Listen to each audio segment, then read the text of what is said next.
Today we're going to talk about lower back tension.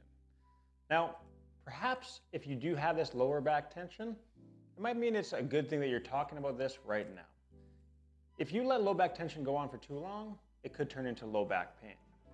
Now on the other side, perhaps you've already been experiencing low back pain for so long that now it's just turning into a constant chronic lower back tension. If that's the case, we have a bit of a different situation. It's going to require a little bit more work. And if that is you, please make sure that you reach out to your healthcare provider, book in a consultation or an assessment to make sure that we understand what is going on exactly and give you the right advice. Now, this video today is just talking about lower back tension, okay? Not pain, not achiness, just tension. Good news is, if you are feeling that lower back tension, you're not alone, you're in good company. The vast majority of people are going to be experiencing some level of lower back tension, sometimes on a daily, weekly, monthly basis. But still, the majority of humans in our society today are going to experience some form of lower back tension. So fear not, all hope is not lost. Now, in previous videos, we've discussed the importance of various exercises to prevent low back tension here. And I want to make sure that you do go back and look at those in more depth. But this video is going to be giving a bit more of a high level summary, so you can do a little bit of detective work to figure out which of these exercises can be the best thing for you, so you can save some time and go find those right videos. Now, a big portion of lower back tension is going to come down to how your pelvis is, okay? If your pelvis is tilted forward too far, it's going to be jamming down on your joints of your lower back, causing those nerves to get irritated, and the muscles are going to tighten up, just trying to protect them. Now, the reverse, if you're tilted too far back, those muscles are going to be strained with gravity pushing down on you. They're going to have to be activated all the time just to try to keep you some form of upright. You want to find that sweet spot. So if you feel like this might be you, go take a look through our pelvic tilt video. We want to find what that neutral is. And neutral is different for you, different for me, different from everybody. But ideally, neutral means those lower back muscles are not high tone. In fact, you can move them around. They're pliable. That way you're actually letting gravity push down on your spine, using your spine as opposed to your muscles continuously. That'll be step one. Now that's important for sitting, standing, exercising, walking. If any of those motions you really feel low back tension, check out your pelvic tilt first. All right. Now, on the same kind of topic around the pelvis, we're going to talk about the hips. In previous videos, I've talked often about how lower back tension or pain often first comes from the fact that we aren't using our hips very well. Now, if you don't use your hips very well, you have to use your lower back for a lot of movements. Just think of me getting out of this seat, for example. If I use my hips correctly, my lower back does not move very much at all, very minimal strain. Now, what do most of us end up doing at some point? Well, we kind of lean forward, we round, push back up. And that might feel fine for the first couple of times, but as you keep doing this time and time again, day after day, week after week, month after month, eventually those muscles are saying, hey, we need a break. They need a vacation. So they're going to say, all right, we're just going to lock you up here until you forcefully give us that break. So consider, how are you moving through your hips, right? Because ultimately, even if you get yourself out of lower back tension, if you keep moving poorly, if you don't move properly, you're going to end up right back here watching the same video again. So let's try to learn that lesson as quickly as possible. Now the other part with this goes into what we talk about as a hip hinge. Now you can find those videos as well. I'm going to demonstrate from this manner. We use a stick here, a dowel. You could use a Swiffer stick, a broomstick, any level of stick, a ruler, yardstick. You want three main points of contact here. So this stick is always going to be on the tailbone, mid upper back, between the shoulder blades, the back of the head. Now when I stand up, those 3 points of contact should remain. This is the same thing for squats, deadlifts, any aspect like that. You want to maintain these 3 points of contact, so that way you're moving through your hips. Now, what ends up happening for most of us who have lower back tension or pain? Well, we're going to lose one of those spots. Maybe it's the lower back and you are able to get up from that position. Maybe your head comes forward first. Maybe your back is just so rounded that you lose both of those positions, placing a really unnecessary amount of stress on those lower back muscles, which, hey, no doubt they're going to be tight on you. So if this seems like something you might want to look into, please check out our hip hinge video. Otherwise, a little public service announcement.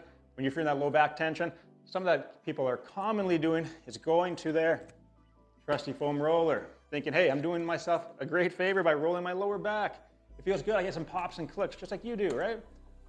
Well, that's actually not a great thing for your lower back. That lumbar spine does not thrive in that extension. All right, so to give an example of what we're talking about here, people love to put that roller here, get that big extension through their lower back, get a nice pop and a click. Maybe they feel better for a moment. It does not last, and oftentimes that pain or tension will come back worse than it was before. All right, that puts your spine again in that really unnecessary position, just like we said the pelvic tilt, jamming the spine together, causing those nerves and muscles to get irritated and tighten up. So please, if you don't learn anything else from this video, do not foam roll your lower back. Keep this to shoulder blades above, as well as other areas of your body, just not your lower back. A great tool, not for your lower back though. Now, what do we like instead? Well, our favorite tools are gonna be either a lacrosse ball or a peanut, which is a double lacrosse ball.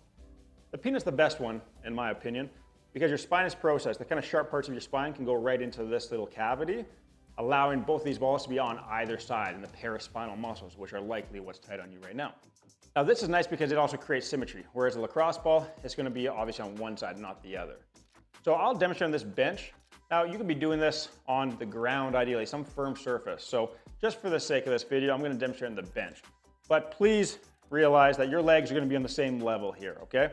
So if I'm doing a little peanut rolling, we're gonna put that in a sore spot, tight spot. My legs are gonna be flat, right? Because they're on the ground for the demonstration of this video. Please don't be trying to actually lift your legs up. This is not a core exercise. This is just so you can see where this ball is at. We're gonna stay on that ball in that area until the pain goes down by half. A common error, people just end up really extending through their lower back, okay? Now, you can do the same thing with a lacrosse ball, but like I said, it's gonna be a little bit more asymmetric. So make sure that you compress that down and try to get yourself as symmetric as possible so that way you're not kinked up, okay? So whenever you're using a ball like this, you wanna make sure that you actually apply a little bit of pressure from your stomach down into the ball, flattening things out and doing some deep breathing through those sections, okay? Please watch our other videos we have foam rolling videos, we have lacrosse ball videos, we have peanut rolling videos. Whichever one is the implement that you have at home or can quickly pick up. Now, the big thing with these, we want to reduce tension. Now, physiologically speaking, studies have been really clear on showing that's about 3 to 5 minutes for that to happen. Now, what are you looking for at home? Well, you want that tension to go down by half. So if you start off and you're like, oh, that's about a 6 out of 10 for tension, stay on that ball until the tension goes down to about a 3. Again, that's about 3 to 5 minutes. So if you don't have that 5 minutes available to you, please just don't even spend your time off the bat doing it because you might end up creating more issues than you're solving. And ultimately, with any of these exercises, we don't want to trade out one issue for another. Those are going to be critical aspects for actually taking care of those tight muscles themselves. Now, the other part that we talked about before was, hey, a lot of these things come from your hips. So you can also grab those lacrosse ball, peanut, foam roller, and roll right on that side muscle, that TFL muscle. This is a huge contributing factor to why we have a hard time loading through our hips and end up going through our low back. So again, you'd be on the ground, but just demonstrating that.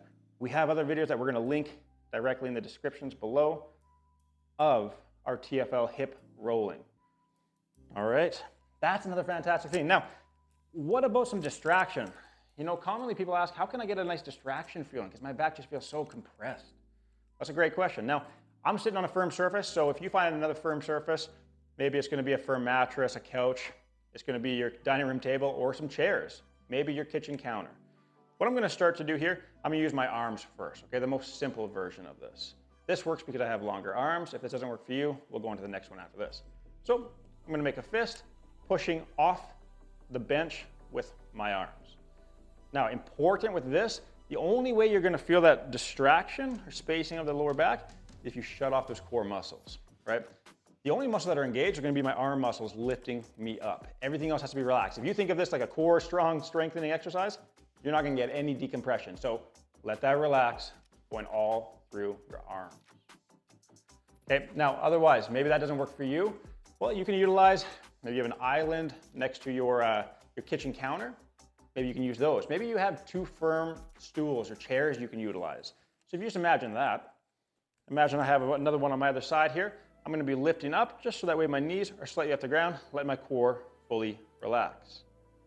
Okay, perhaps you're at the gym or you have something you can hang from at home, a doorway. Hanging from that, letting everything relax, just utilizing the muscles of your shoulder. Now, done correctly, we're gonna be taking care of the tension, but remember that tension is really a symptom. It's showing you that something's wrong. And for most people, when we talk about tension in the lower back, as mentioned, it comes down to our movement patterns. So first, yes, let's get out of that tension. Let's make sure it doesn't turn into pain. Then ultimately, let's learn from that and figure out what movement patterns we can improve upon so we don't end up watching this video again next month and next month. All right, thank you so much. Take care, have fun.